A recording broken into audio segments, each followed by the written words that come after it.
Kondisi desa Celapar, Kabupaten Purworejo, Jawa Tengah awal tahun 1980 sangat berbeda dengan saat ini. Pada waktu itu belum ada listrik, sehingga jalan-jalan masih sangat minim penerangan, dan jarang ada bidan serta jauh dari rumah sakit. Tak heran jika mayoritas ibu-ibu hamil yang hendak melahirkan lebih memilih untuk menggunakan jasa dukun beranak. Salah satu dukun beranak yang tersohor pada saat itu adalah Mbah Kecis. Namanya dikenal hingga jauh keluar desa. Mbah Kecis tidak pernah menolak panggilan untuk membantu persalinan warga desa tanpa mengenal waktu. Jam berapapun dipanggil, dengan sigap Mbah Kecis akan datang. Menolong orang itu tidak boleh pilih-pilih. Semua harus kita tolong, kapanpun mereka membutuhkannya. Ujar Mbah Kecis kepada orang-orang yang mengagumi komitmennya. Mbah Kecis tinggal sendirian di rumah sederhana yang berada di pinggiran desa. Tidak ada yang tahu persis berapa usianya. Meski tubuhnya sudah keriput, namun beliau masih lincah dan sigap ketika membantu persalinan. Seperti pada malam itu. Meski hujan lebat, namun Mbah Kecis tetap menyanggupi untuk pergi ketika Yanto. Begitu tadi dia menyebut namanya ketika memperkenalkan diri, menjemputnya karena istrinya mau melahirkan. Sikapnya terlihat gugup. Dan saat itu sekitar pukul 1 dini hari. "Mbah, mau minta tolong, istri saya mau melahirkan," ujar laki-laki parubaya yang mengaku tinggal di desa Gageng itu. Jarak desa Gageng ke Celapar cukup jauh, sekitar 8 km. Yanto datang ke rumah Mbah Kecis dengan naik sepeda ontel. "Tunggu sebentar, saya mau menyiapkan peralatannya dulu," ujar Mbah Kecis setelah mempersilahkan tamunya masuk. Namun tamunya tidak mau masuk. Sikapnya masih terlihat tampak gugup. Mbah Kecis sudah maklum dengan sikap tamunya yang selalu begitu. Maklum, namanya istri mau melahirkan, pasti bawaannya gugup dan cemas. Terlebih jika anak pertama. Laki-laki lebih gugup dibanding perempuan.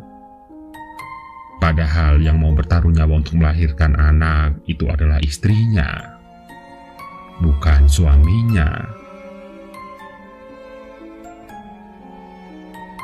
"Kenapa kamu yang gugup?" canda Mbah Kecis setiap kali tamunya terlihat tidak sabaran.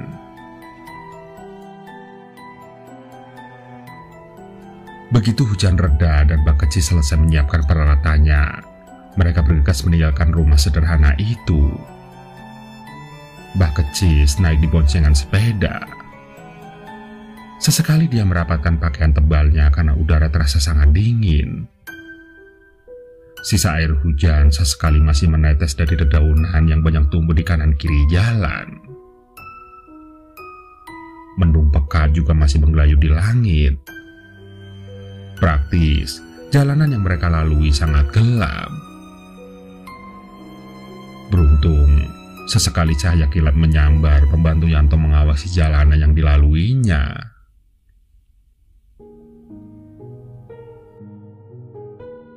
Setelah beberapa puluh meter meninggalkan rumah, Mbah Kecis merasa ada sesuatu yang tidak beres.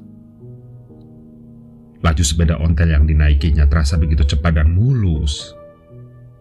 Padahal ia tahu persis kondisi jalan di desanya sangat buruk. Banyak batu kerikil dan lubang di sana-sini. Tapi anehnya, Mbak Keci sama sekali tidak merasakan ada guncangan sedikit pun. Mungkin Pak Yanto sudah terbiasa melewati jalan ini, sehingga bisa memilih jalan yang bagus dan tidak terperosok ke lubang jalan, pikir Mbak Kecis. Namun, beberapa saat kemudian Mbak Kecis merasa ada kejanggalan lain yang lebih aneh. Awalnya ia mencium bau kurang sedap dari tubuh Yanto. Baunya begitu menyengat seperti sudah beberapa minggu tidak mandi. Ia agak kesal karena mulai tersiksa dengan bau itu. Namun mengingat ada seorang wanita yang tengah membutuhkan bantuannya, Mbak Kecis menepis rasa kesalnya. Tidak lama kemudian, bau busuk yang menyengat itu berganti dengan bau amis darah. Anehnya ketika Mbak Kecis mau menegur, bau amis itu juga hilang. Berganti bau harum minyak japaron, minyak khusus untuk orang mati sebelum dikubur. Meski Mbak Kecis tidak pernah merasa takut, namun saat itu bulu kuduknya merinding juga. Terlebih ketika ia ingat jika saat itu malam Jumat Kliwon. Dan ketika Mbak Kecis mau bertanya, tiba-tiba sepeda yang dinaikinya berhenti. "Kita sudah sampai di rumah saya, Mbak," ujar Yanto sambil membantu Mbak Kecis turun dari sepeda. Rasa penasaran Mbak Kecis pun semakin menjadi, sebab ia merasa terlalu cepat sampai di rumah Yanto. Desa Ganggeng cukup jauh sehingga tidak mungkin bisa ditempuh secepat itu, apalagi dengan sepeda ontel. Masa hanya sekitar 10 menit sudah sampai? Pikir Mbak Kecis dalam hati. Rasa-rasanya ia baru saja menaikinya dan tiba-tiba sudah sampai. "Mari masuk, Mbak," ajak Yanto. Masih dengan balutan rasa heran, Mbak Kecis masuk ke dalam rumah.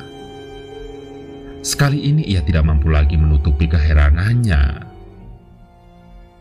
Meski rumahnya tergolong bagus dan terang, namun ia tidak melihat satupun tetangga atau kerabat yang menjenguk dan menunggui istri Yanto. Padahal, berdasarkan pengalamannya selama 15 tahun menjadi dukun beranak, setiap ada yang hendak melahirkan pasti sudah ada sanak saudara dan juga tetangganya yang berkumpul untuk membantu atau hanya sekedar menjenguk.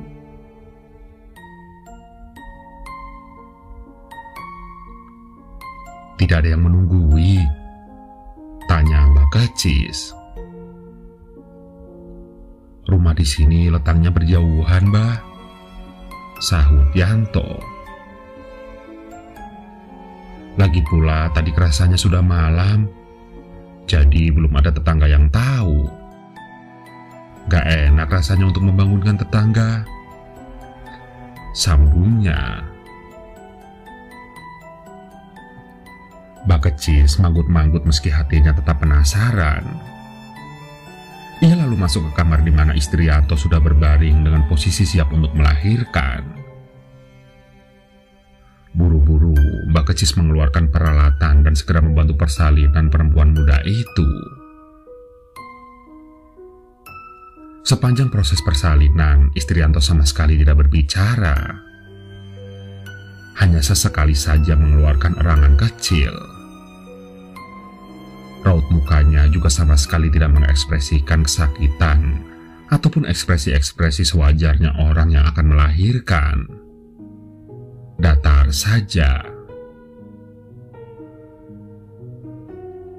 "Ini manusia atau bukan sih?"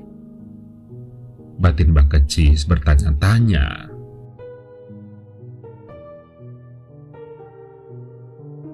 "Gimana rasanya? Mules-mulesnya sejak kapan?" tanya Mbak Kecis. Pertanyaan seperti itu jarang ia lontarkan karena biasanya si pasien yang sudah bercerita duluan.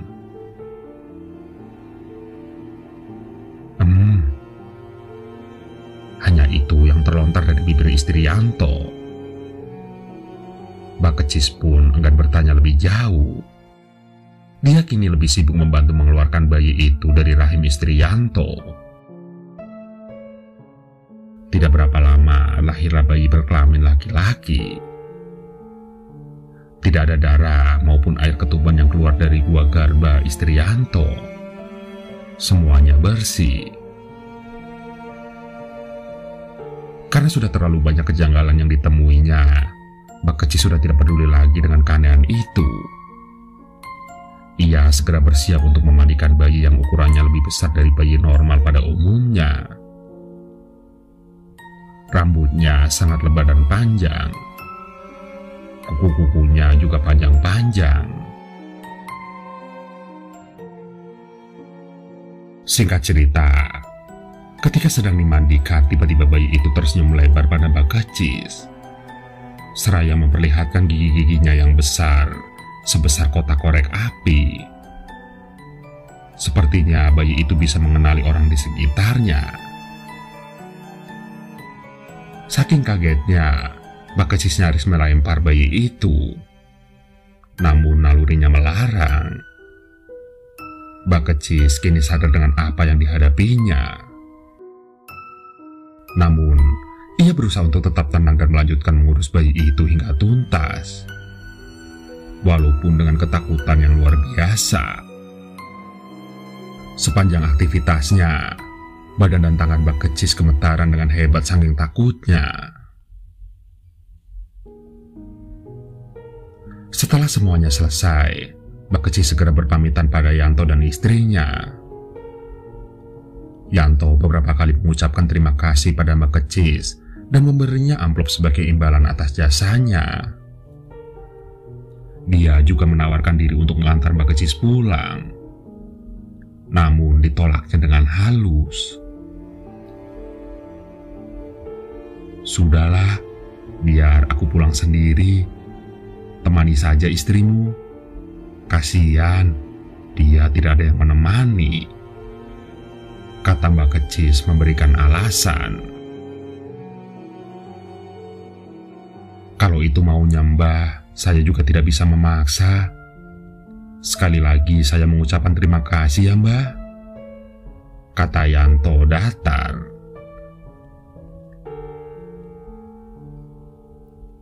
Ketika Mbak Kecis baru saja melangkah keluar rumah dan mengucapkan salam, tiba-tiba saja semuanya menjadi gelap. Terdengar ucapan terima kasih yang menggelegar seperti petir. Dan sesaat kemudian semuanya menjadi benar-benar gelap. Tidak ada lampu petromak, tidak ada rumah, dan juga tidak ada Yanto maupun istrinya dan bayinya. Kini yang terdengar hanya bunyi jangkrik dan suara burung hantu. Semua yang tadi dilihatnya menghilang begitu saja. Seketika, dingin malam menembus baju kebaya yang dikenakan Mbak Kecis. Dengan tubuh gemetar, Mbak Kecis setengah berlari meninggalkan tempat itu. Namun baru beberapa langkah, ia terjatuh terjerembab. Kakinya tersandung sesuatu. Setelah ia raba-raba, ternyata itu adalah batu nisan. Sontak saja, Mbak Kecis mengedarkan pandangannya ke sekitar dengan bantuan cahaya bulan yang timbul tenggelam. Akhirnya, ia mengetahui kalau dirinya kini berada di tengah-tengah kuburan desa. Sambil merapal doa dan mantra yang diketahuinya, Mbak Kecis kembali berdiri dan secepatnya meninggalkan kuburan tua itu. Beberapa kali kakinya terantuk batu nisan, namun ia sudah tidak menghiraukannya lagi. Ia juga tidak peduli ketika amplop yang tadi dipegangnya tercecer entah kemana. Membantu persalinan genderuwo bukanlah pengalaman yang menyenangkan. Saat itu, Mbak Kecis hanya ingin segera sampai rumah dan melupakan semuanya. Setiap profesi ada suka dan dukanya. Tidak peduli apapun profesinya, itu, termasuk profesi dukun bayi. Dan itu entah pengalaman suka, duka, atau bahkan menyeramkan yang pernah dialami Mbak Keci selama menjadi dukun bayi di desanya. Namun, ia tidak pernah kapok untuk menolong orang, meskipun itu di tengah malam buta sekalipun.